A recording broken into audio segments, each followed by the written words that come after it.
Welcome. So today what we're going to be doing is we're going to be taking a look at this new song called Test Flight. So this song is one that I made recently. I actually recently upgraded my computer. This is the first one that I made on the new computer. And so I'm just really looking forward to diving into this, kind of explaining some of my thought process, explaining some of what went into the composition of the song. And this will be a pretty quick video. You should probably be able to see by the timer below. On that note, if this is your first time watching one of my videos, or even if it's not, I just wanted to say thank you for taking the time out of your day. Obviously, with this being YouTube, like, comment, subscribe, all of that kind of stuff goes a big way to help a channel grow. I appreciate you taking the time if this is interesting. If you have any questions, feel free to drop them below as well. And on that note, I won't waste any more of your time, and let's jump right in.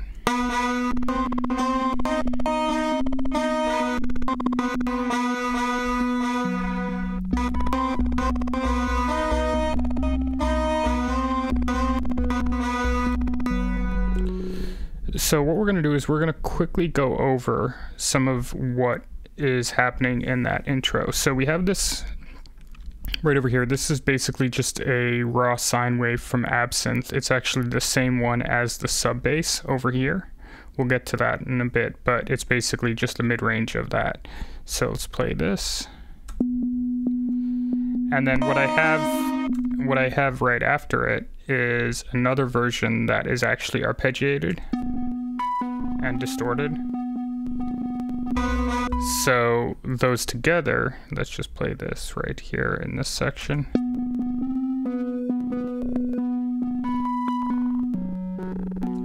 And this also, you're going to see this effect on a lot of the song. This kind of what the crux of this song is. It's using this one kind of grain deconstructor to create a lot of variance. You're going to hear this a lot in the song. It's going to be this plugin. It's from Michael Norris Plugins. Where is that? Audio units right here. Michael Norris. And it's the grain streamer. This is actually a free pack of plugins. I use the grain streamer in a lot of my music, just because some of the like deconstructive granular stuff is a little bit easier to do on Ableton, and the Michael Norris grain streamer is a really easy way to get that sound in Logic. So with that in mind, you got those two sounds. Then over here, so basically there's this sax line that comes in a little bit later.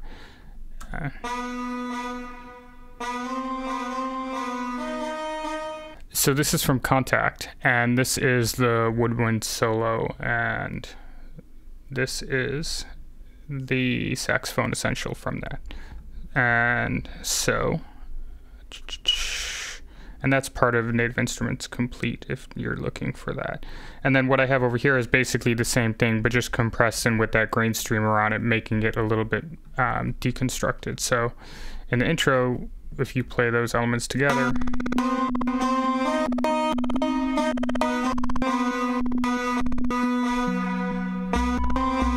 and then you can see over here the bass line comes in, which is the same as this melodic Absinthe. Those are both out of Absinthe,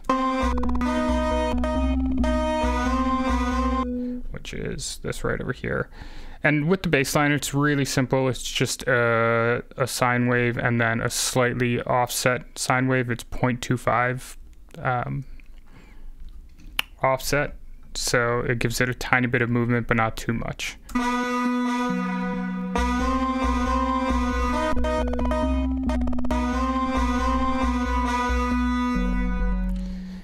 And then we'll jump ahead a tiny bit just to show this sound. So basically, to kind of quickly explain what's going on in this song, especially melodically, there's three main leads, and I'll actually highlight them right now.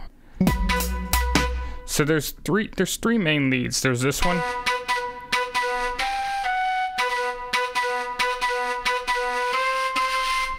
And there's also this right over here.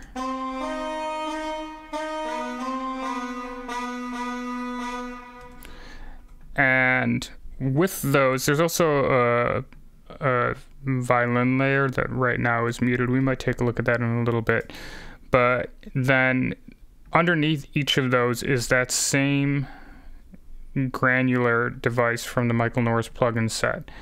And so there's the raw version, and then there's the granular version. And basically what happens is these two leads, this flute and the sax right over here, kind of mingle with each other and overlap, and then at the same time the glitched versions of them are going on beneath them. And then you can see in this next section right over here, and we'll listen to this so that you can get a decent idea. You can see some of the actual raw version of it is not there. Like you see the sax and the flute are not here anymore, but the glitched version of them are, and there's also some chops happening where it creates a little bit of space in that. So what we'll do now is we'll actually go and take a quick listen to this next like 16 to 32 bar section. And then from there, we'll kind of take a look at this break section here, which is really quick. And then really the second half, again, this is a pretty simple song. I want to be fairly mindful of your time. This is something where in the second half it basically repeats, but just the chops are a little bit different. You could see and we haven't gotten to the sound yet, we'll get there in a second, but you can see that there's just slightly different chops. You can see in the melodics there's a lot more chops happening in this second half, which makes it just a little bit glitchier and just changes up the movement a little bit in the second half. But there's a lot that I could do with the song if I wanted to continue. At the bare minimum, it needs a tighter mix down. But what we'll do now is we'll just basically jump right in over here, and let's just jump right in.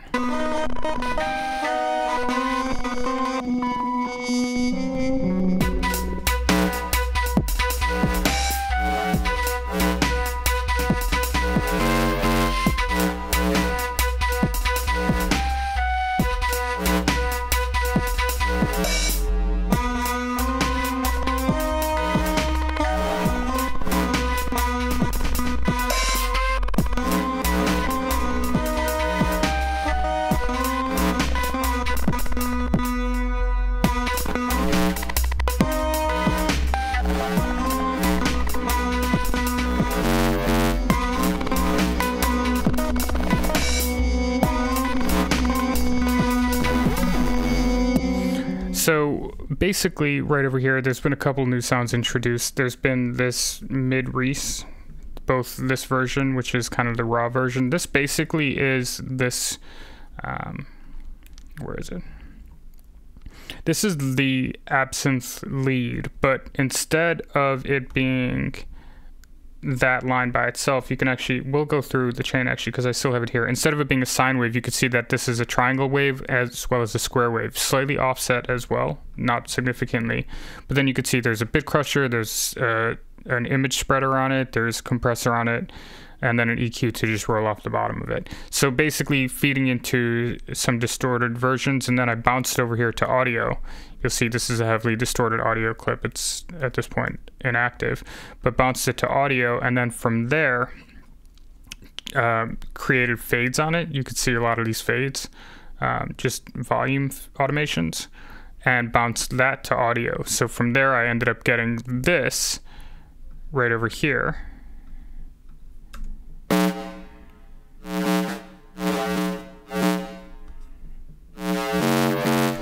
Right, and then this is the same thing but just with a little bit of echo and reverb on it, so that there's just a little bit of movement on it.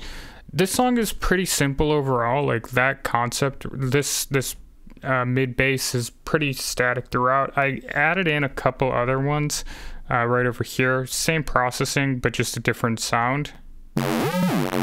This one just had a pitch bend on it, but basically that's just kind of sitting in the pocket. In terms of the drums, the kick is basically just a 909 from this NDS pack. Use it for really a lot of my music, just whenever I need a clean 909, just a clean standard kick drum. And so this is actually the 909 itself. This is the raw version. This right here is a version with a roll off at approximately roughly like 150-ish, give or take, a little bit lower. And then this right here is a distorted version that's a little bit quieter. So basically what this does is this allows me to have control over the low end of the kick with this open one right here, this unprocessed one. This allows me to know exactly where it's going to be hitting on the subwoofer because I can have the volume pulled back. But then if I want to have a punchier middle, I can either push this one, or if I want to have an even more punchy middle, I can push the distortion a little bit in order to make that come through. So now if I mute these, you can hear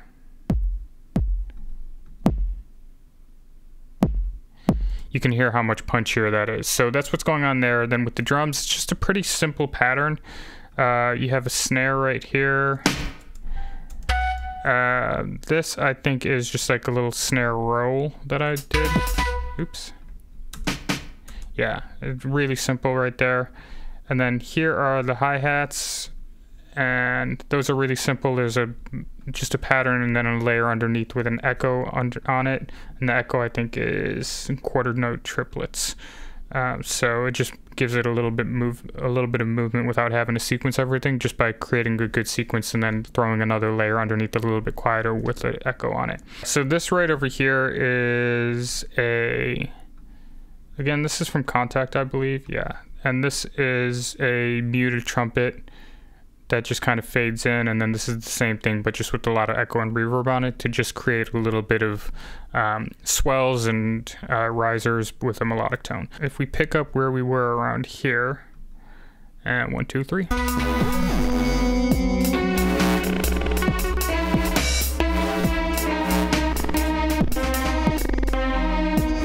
And then this over here is actually the violin from before, and this is kind of why I had these layers muted, because we actually have the violin coming in a bit later, but it's the glitched out version with that grain streamer on it. So you'll hear occasionally the violin will sound a little bit glitchy, and that's why.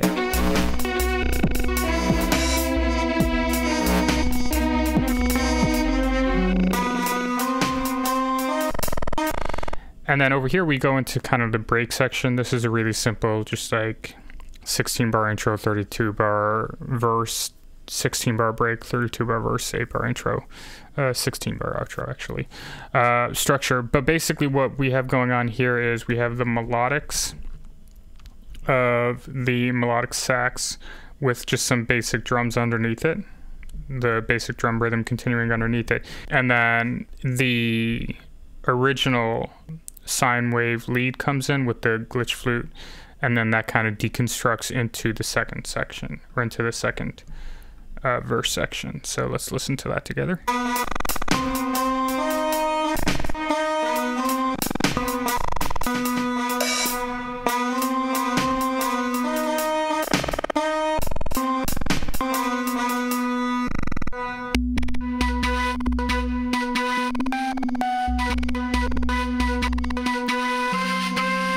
And you can hear that muted trumpet swell right here.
And then something that a lot of people don't really think about when they're composing, especially this style of music, is that a lot of the times this is going to be played in a set. This is going to be something where you're playing it into, you're usually going to be mixing it in some kind of DJ set, whether it's your own music or somebody else's, but you're going to be mixing this into another song. So this isn't necessarily a song where it's like, oh, this is the best song ever, this is going to be the highlight flagship song on a release, but this is the kind of song that's really, really good for a DJ set, and I'll explain why. So first of all, you have this really easy structure where you can just mix in right around here, And you can just mix it in and you have like a clean drop section right here.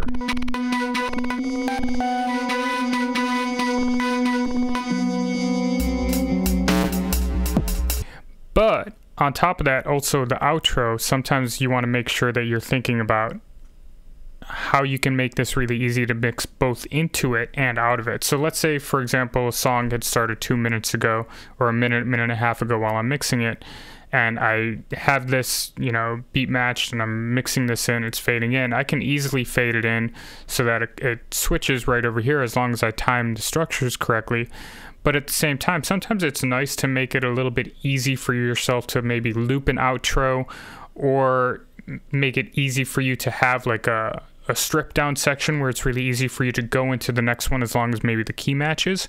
So what we're going to do is we're going to take a look at the outro, and there's 2 sections here. So there's an actual melodic section. So for the listener, they're like hearing the melodics kind of get stripped down and minimized. But then also the last 8 bars is just going to be a pure drums and the mid bass and the bass line.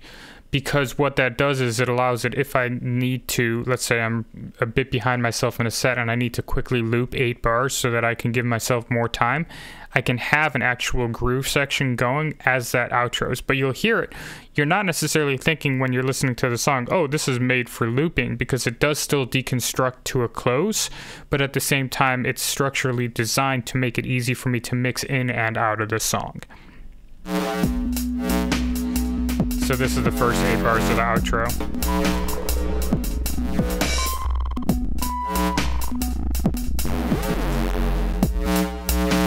And this is what I was talking about, where I could easily loop this as many times as I wanted to give myself more time if I wanted to go into something else, but wasn't necessarily ready. On that note, hope you like this. If you have any questions, feel free to drop them below in the comments. I appreciate you taking a second to like, comment, and subscribe as well. Thank you so much for taking the time to listen. This is a song called Test Flight. It might be released. It might just be something that I save for live sets. But hope you enjoy it. Hope you have a wonderful day. Talk to you later. Peace.